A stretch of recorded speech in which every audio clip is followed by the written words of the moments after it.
This is Nightly Business Report with Tyler Matheson and Susie Guerin.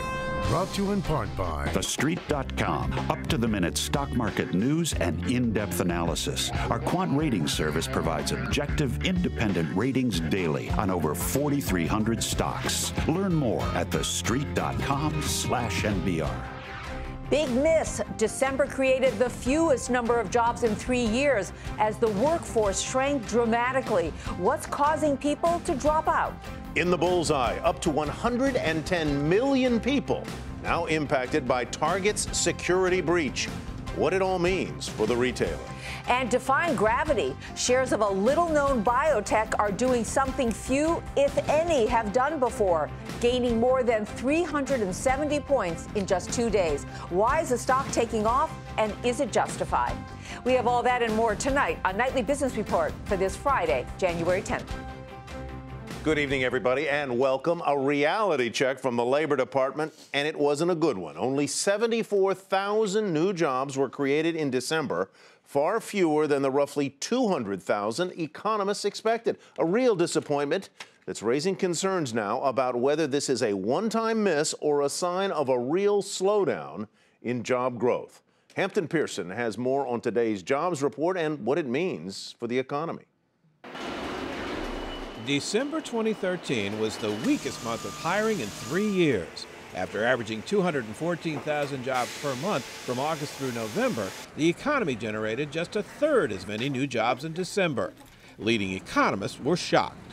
I wouldn't pay any attention at all to these numbers. They're not consistent with anything. Well, they're not consistent with GDP, ISM surveys, ADP. Everybody needs to chill it down a little. We haven't fully turned the corner any more than we were down in the dumps. I think this is just a reminder that we got to get all our ducks in a row before we declare victory.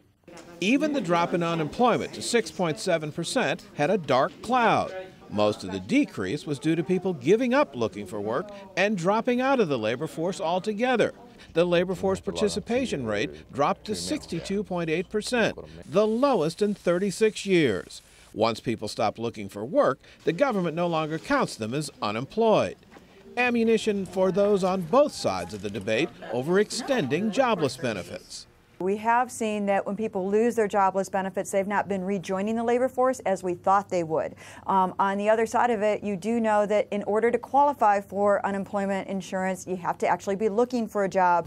Baby boomer demographics are also a major factor in the shrinking labor force. According to a recent MetLife survey, the average retirement age is now just under 60, with about 25% of the oldest boomers retiring early because of the sluggish job market. Some of the folks who are leaving the labor force due to retirement probably would have stayed in longer had the labor force been stronger.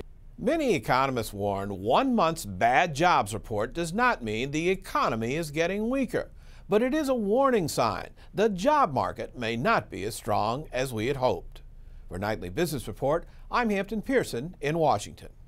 Despite that lousy jobs report, there are many American businesses that want to hire, but they just can't find enough skilled workers.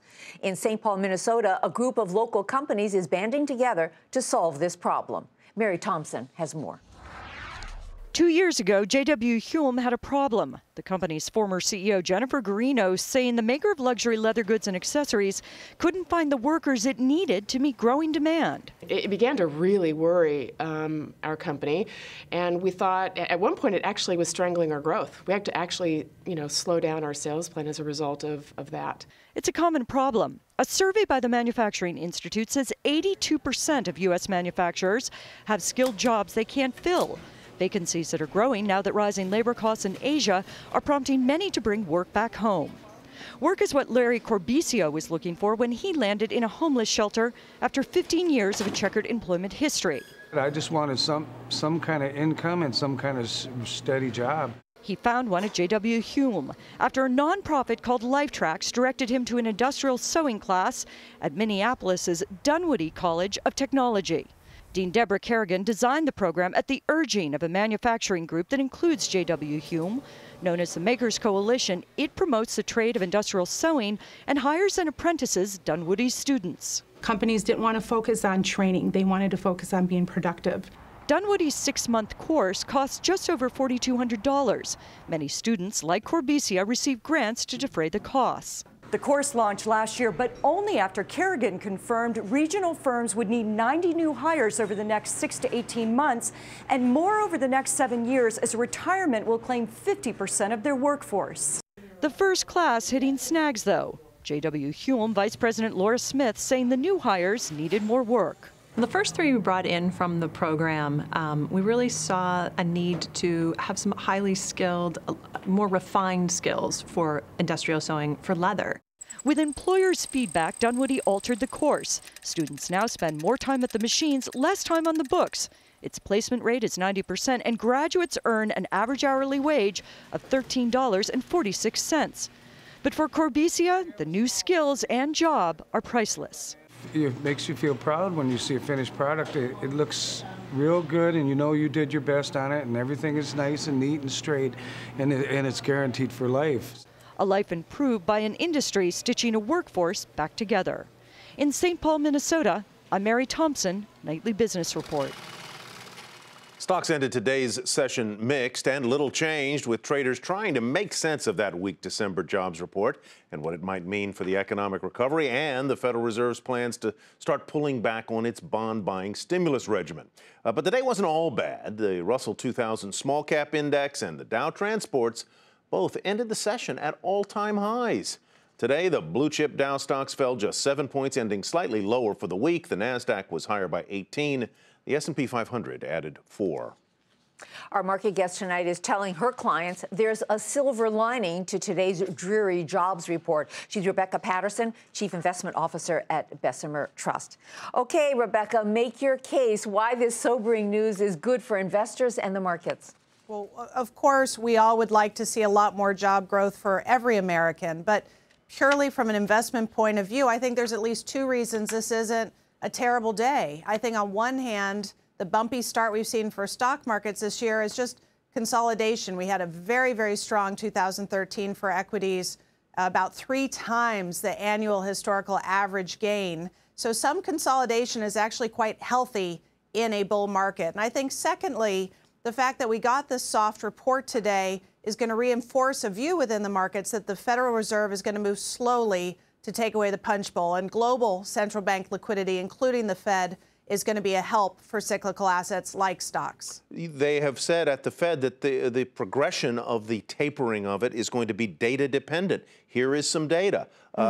Do you think it's going to change whether they continue to pull back at $10 billion a month?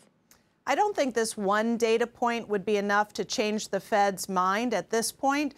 As I think you had earlier in your program this evening, we've had a number of other data releases just in the last few weeks, ranging from business sentiment to weekly jobless claims to consumer data showing that the economy in the U.S., while not robust, is gaining momentum. So I think the Fed will look through this number. Given the weather distortion, I think we'd probably have to see more before the Fed changes. But you're right. They are focusing very much to make sure the economy has momentum. And how about for you, Rebecca, in terms of your investment strategy? To what extent does this one data point make a change in what your plans are for 2014? You know, when we see volatility, today the market didn't do that much, but when we see a data point that disappoints and leads the market lower, if it hasn't changed our bigger picture view, frankly, it's an opportunity to buy. Today we didn't get much pullback, so not a big opportunity. In general, we're sticking very much with our core view. We're overweight equities in our portfolios. We've built that overweight over the last year or so, staying very underweight fixed income. We think yields are going to continue rising this year, although less quickly than last year, underweight commodities. And we think the U.S. stock market will be one of the leaders again this year as it was last year. Rebecca, very quickly, do we have any good idea in the labor force participation numbers, which are down, how many of those people who have stopped looking for jobs have stopped because they are discouraged, and how many have stopped because, well, they're retiring? Yeah, I haven't seen any good breakdowns recently, what the mix is exactly. I think that's a great question. But I do think it is becoming a greater political agenda. And I think we could hear more on the State of the Union address from President Obama later, I believe at the end of this month, on the divide. You know, the people with the jobs, the people benefiting from this great stock market, and the people who haven't been able to find work after the Great Recession. and it's creating a bigger social and political issue for America. I don't know what the breakdown is, Tyler, on your question. It's a good one. I'll find out this weekend. But I do think it's a bigger issue for the country that has social and political ramifications. And if it continues, it could become an economic issue as well. All right, Rebecca, great talking with you. Have a great weekend. Thank you, too. Rebecca Patterson, Chief Investment Officer at Bessemer Trust. The data breach at Target during the holiday shopping season is far, far worse than initially thought. It turns out the number of people impacted is nearly triple the original estimate. Courtney Reagan has more. Target is now widening the scope and scale of the data breach at its U.S. stores. The retailer now says its investigation has revealed up to a whopping 110 million shoppers may have had information stolen. Target now says 70 million customers' names, emails, addresses, and phone numbers may be among the information stolen in the breach. That's in addition to the 40 million customers whose debit or credit card information was already reportedly stolen. Target does expect some overlap in the two groups, but can't quantify it at this point. While the number of shoppers potentially impacted has nearly tripled, Target says the time period previously stated, November 27th to December 15th, has not widened. Target is attempting to reassure customers, saying shoppers will not be liable for any fraudulent charges on their cards related to the breach.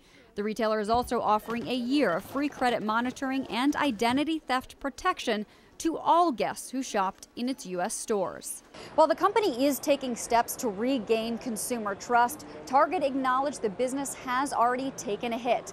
Today, Target lowered its earnings guidance for the fourth quarter, noting that sales did drop off after that data breach announcement was made. Now, many market watchers are concerned that consumer confidence could be shaken a little bit more broadly than just at Target. This is maybe more of a widespread industry issue, that it's really put some fear into the consumers' minds. Are they really safe going online and putting all their information out there? Other analysts, however, don't think the data breach will have a long-term effect on Target's sales and traffic, but are concerned about what it will cost the retailer once all the legal fees and technology updates are added up. But it's hard to estimate the impact of consumer behavior on a data breach of this magnitude. For Nightly Business Report, I'm Courtney Reagan. And still ahead on the program, looking for stocks that are expected to grow their dividends? Our market monitor tonight has some ideas.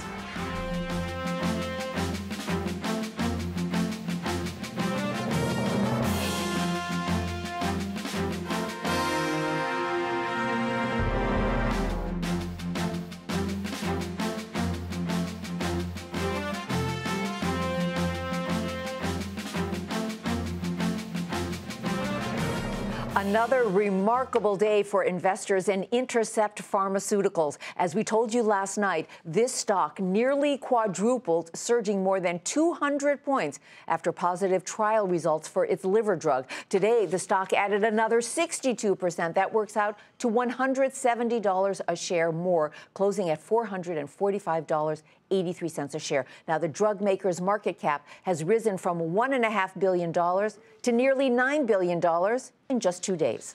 So what's so hot about Intercept? It has no products on the market. It doesn't make money. It has just 45 employees. Joining us now to talk more about this phenom is Jonathan Eckert. He's a biotechnology analyst at Citi. Jonathan, welcome. This is a fascinating story, and I want to get into it in the time we've got. But I want to start by just asking a dumb question. How can something like this happen? It's a really unique situation. So this trial that read out this week really was not expected to be positive at all. This setting of liver fibrosis is one that has had failures for years and years. And so everybody was really just ignoring this opportunity. And this is just, so the outcome was just shocking. And given that neglection of paying attention to this trial, people were neglecting the opportunity that is available here. I mean, this is a very, very large market. We're talking the size of the lipid market, or for lipid lowering, like Lipitor and Crestor. I mean, this is a tens of billions of dollar market. So, yeah, so it was just people were just not paying attention because of the lack of successes in the past. All right, but as Tyler just said, it has this only one product, and this product really isn't a product yet. It still has to go through clinical trials, and I'm guessing that's going to take a couple of years. So what happens to this company in the meantime, and what does it mean for investors? Well, the regulatory path from this stage is unclear. This trial, we haven't even seen the details of the data. So we'll have to find out what the additional paths are taken. However, the results that we saw, at least the initial findings, seem to be pretty robust. So I think that the risk that additional trials, if needed, would be negative are probably fairly low. So that is more of a timing issue versus is it actually going to get to the market? Mm-hmm. So the bigger question is, how big is this opportunity? And even it's very frequent that drugs not on the market yet that have shown great potential. You say millions of people, potentially billions of dollars in revenue, a drug on the scale of the Lipitor and the other statins. Is this a company that is going to be bought out by one of the major drug companies? It would arguably say that this is an opportunity that large pharma and biotech would be very interested in having. It would so it makes a lot of sense that this would be a takeout candidate for sure. So we have to wait and see. I mean, as you noted in the past, there's only 25 employees. So, obviously they're going to have to scale up and really ante up if they're going to market a drug of this size. Right. But realistically, this is something that probably ends up better in the hands of large pharma. Jonathan, thank you very much for helping us through it tonight. Jonathan Eckert, biotechnology analyst at Citi. Tiffany wrapped its holiday report in a blue box, but it didn't impress investors, and that's where we begin tonight's market focus. Sales rose 4% from November through December, driven by demand in the U.S. and Asia, but the company kept its full-year earnings forecast unchanged, and many viewed that as disappointing. Shares fell nearly 2% to $90.36. Shares of Humana also on the downside. The health insurer said it now expects unhealthier and costlier customers than it had first predicted. The company expects higher medical bills because of the government's decision to let some people keep their existing health plans. Despite that forecast, Humana backed its 2014 earnings outlook. Still, the stock fell 2% to $96.96. The world's third largest oil field services company, Baker Hughes, warned investors of a profit miss today. Hughes said it had to suspend operations at one of its facilities in Iraq because of a protest there last year, and that incident is going to reduce its fourth-quarter profit. Despite that, shares were up more than 2% today to $53.06. And shares of YRC worldwide took a major hit after union workers at the trucking company rejected a contract extension.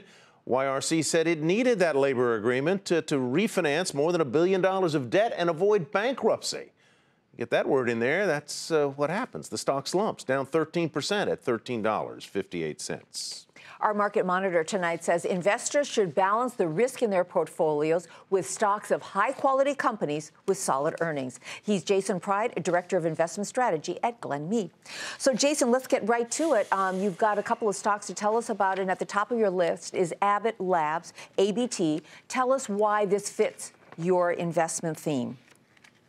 Right. Well, first, for the overall picture, when you're taking, and we're recommending taking a little bit more risk in the international markets, a little bit more risk by underweighting fixed income and broad portfolios. In order to offset that, one of the best things to do is to provide stability within the U.S. equity market universe, where valuations are a little bit above fair value, and there are inexpensive, high-quality, stable opportunities that are able to deliver good long-term growth. Abbott Labs fits well into this camp.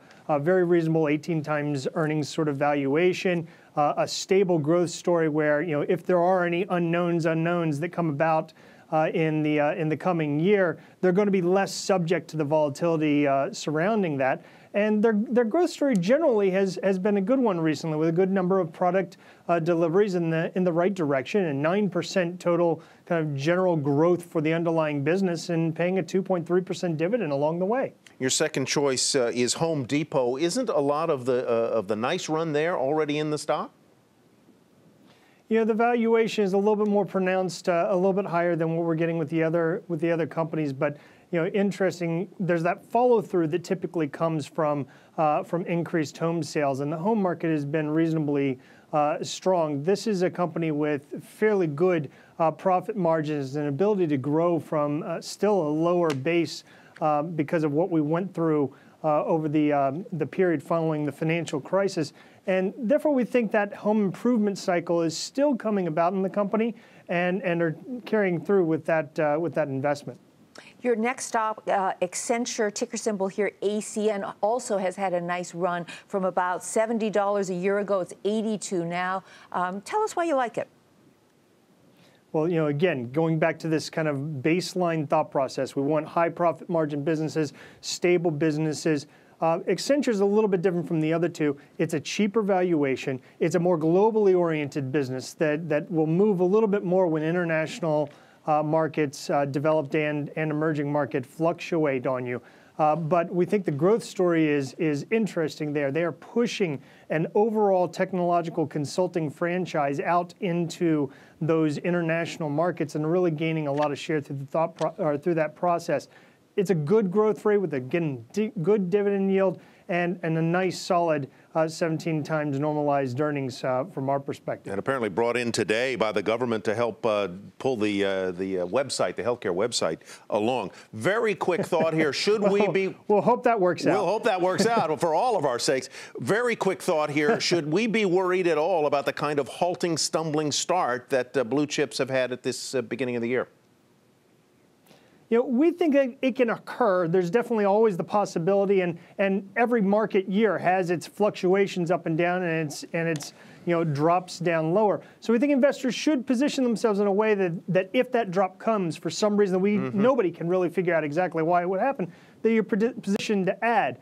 But from our perspective, even after the 30% run last year, valuations are reasonable and returns are probably going to be pretty decent from this point forward. Okay, a lot of good information. Jason, any disclosures to make on these 3 stocks you recommended?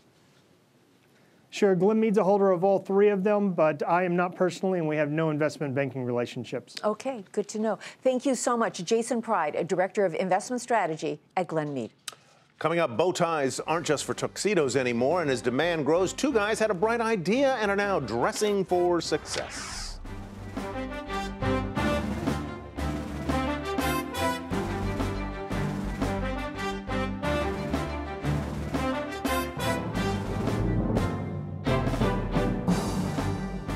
Bow ties are kind of in these days. Boy bands, rappers, and NBA stars are tying them on. One estimate puts bow ties at 7% of the $850 million U.S. neckwear market. That was last year and up from just 4% a year ago. And that's a good thing for 2 guys who were already living the dream before they got the bright idea to try their hands at selling bow ties. This is the tricky part. Bow ties are, well, bow ties are a little bit different. If you think tying one is difficult, and we're good, imagine what it's like trying to sell them. That's what the Daves, Dave Kramer and Dave Mutter, started doing in the fall of 2012. Our customers are distinct. Their sartorial stamps of distinction are handmade, hardly the norm. It's kind of a non-traditional. That's exactly who we are as a brand. Being non-traditional makes Bow, B-E-A-U, Bow Ties Limited of Vermont, a fit in Middlebury, perhaps best known for its liberal arts college and the poet Robert Frost, the guy who wrote about choosing the road less traveled. We were bow tie wearers. The Daves met in business school in the 1980s, following a more traditional path from there. One a New York investment banker, the other a California management consultant. They stayed in touch over the years, keeping in mind the talks they'd had about maybe one day going into business together. We wanted to see whether or not we had what it took to run a small business. I miss you. I miss you too. And listen. Deb Venman founded Bow Ties with her late husband, Bill Kennerson, back in the early 1990s. By the early 2000s, they were looking to sell the company, but they'd never found quite the right buyer. And when the Daves came calling, Kennerson and Venman's broker thought they wouldn't be the right ones to tie the knot with either. It was a flat-out no, and we had to sell ourselves to the broker, and then we had to sell ourselves to Bill and Deb. Bill Kennerson started selling bow ties out of his house in 1993. Sales of roughly 3,500 ties in year one grew to more than 40,000, and Kennerson, who'd worked with the county's Economic Development Council, was putting people to work. It was very, very important to us that whoever bought this building intended to keep it in Vermont. I think a lot of other potential people would have not done that. The Daves are adding value through website tweaks and marketing tacks. Good afternoon. Thank you for calling Biotech Limited of Vermont. But customer service remains a hallmark. Got an old tie you'd like to convert to a bow tie? They'll do it. Precision cutting and stitching are still the main draw. They've got stripes, plaids, and the company logo, polka dots. Typical price, $40 to $60. And this is a classic tie that you would have seen Churchill wear. They've also got creations like the Mad Scientist. They make cummerbunds, shirts, and yes, long neckties too. But bow ties account for 85% of the business, and business is up. Well north of 50,000 ties are going to process through this room. December sales were up 55% year over year. Bill Kennerson's baby, it seems, is in good hands. He looked at us and said, gosh, I wish I could be you, when he never realized. We looked at him and said, we wish we were you. He built this great American business. He did it his way, and I think that's why it worked. Can't tie one for the life of me. One of the lessons of this little case study is that sometimes you don't have to start a business out of whole cloth, as it were. Often the path to entrepreneurial success starts by buying an existing company, tweaking it, and making it grow. That's what the Daves say they've done with Bow Ties Limited. They call their changes evolutionary, not revolutionary. Should have worn a bow tie today, Tyler. Can't tie one. That's Nightly Business Report for tonight. Have a great weekend, everyone. I'm Susie Garrow. And I'm Tyler Matheson. Thanks for joining us. Nightly Business Report has been brought to you in part by TheStreet.com. Up-to-the-minute stock market news and in-depth analysis. Our quant rating service provides objective, independent ratings daily on over 4,300 stocks. Learn more at TheStreet.com/NBR.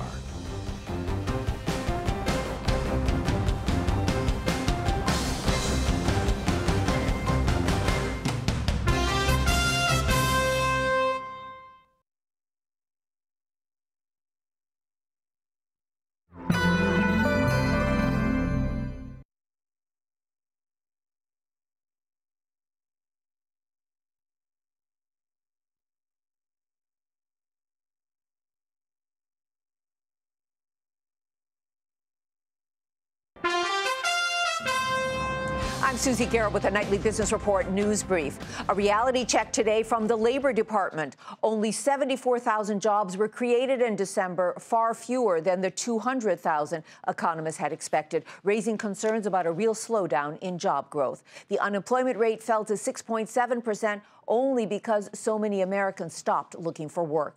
On Wall Street, the Dow lost 7 points, the Nasdaq rose 18, and the S&P added 4 points. Intercept Pharmaceuticals was the stock of the day. Shares gained more than 370 points in just 2 days because of positive trial results for a new liver drug. And Target says 110 million customers had credit and debit card info hacked into, much more than the 40 million originally reported. Be sure to tune into Nightly Business Report right here on your public television station.